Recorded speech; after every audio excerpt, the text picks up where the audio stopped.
Shalom saudara-saudara yang terkasih dalam Tuhan, dimanapun kita berada, kiranya Tuhan memberkati kita. Dan pada hari ini kita kembali lagi dalam perenungan kita, di dalam refleksi kita yang memiliki satu tema, yaitu jangan takut, yang terambil dalam Wahyu 1 ayat 9 sampai dengan 20. Saudara yang kasih dalam Tuhan, apa yang ada di dalam pikiran kita, di benak kita ketika kita membayangkan sosok Yesus. Kalau kita perhatikan, banyak sekali lukisan di sepanjang masa yang menggambarkan dan menceritakan tentang Tuhan Yesus.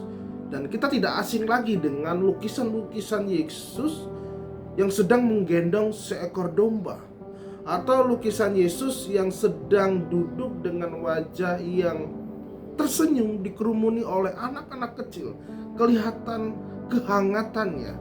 Atau yang paling sangat-sangat populer di tempat rata-rata, bahkan ditempatkan di rumah-rumah, yaitu lukisan Yesus yang sedang memimpin perjamuan terakhir bersama dengan ke-12 murid Yesus.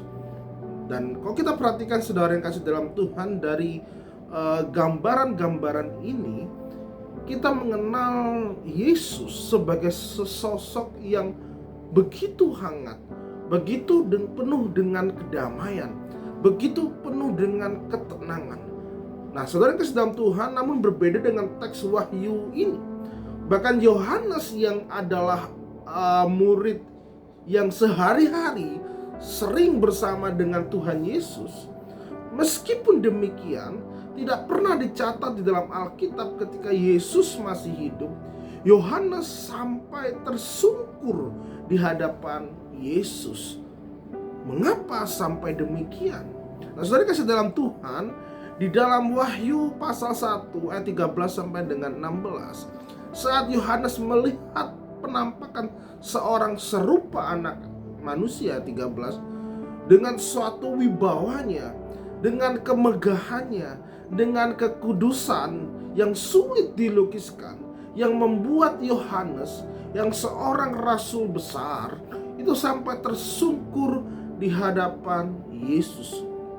Maka saudara kasih dalam Tuhan, di dalam ayat 17, Yohanes dikatakan tersungkur sampai sama seperti orang mati. Ini menyatakan bahwa ada suatu perbedaan tentang kualitas yang jauh sekali antara Yohanes dengan Yesus, yang membuat ia tidak bisa bergerak dan akhirnya tersungkur.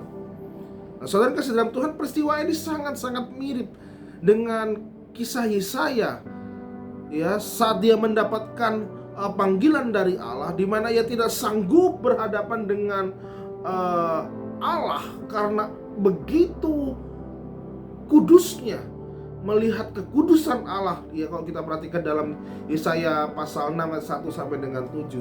Namun Bapak Ibu yang terkasih dalam Tuhan, Yesus adalah Allah yang penuh kasih.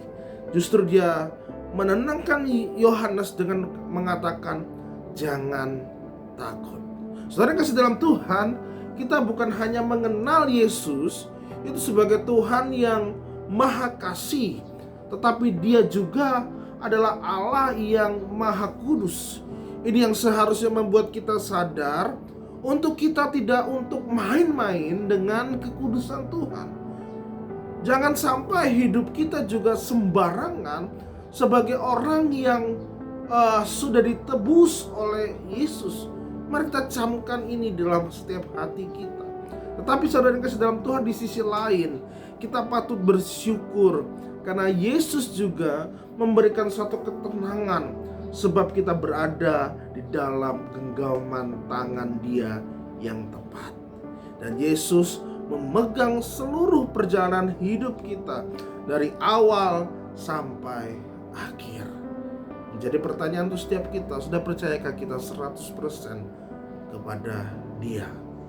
Saudara yang kasih dalam Tuhan, marilah kita berusaha, marilah kita terus belajar semakin mengenal Yesus dengan sungguh-sungguh, hidup bagi Dia dan bersama Dia. Amin. Tuhan Yesus memberkati kita semua.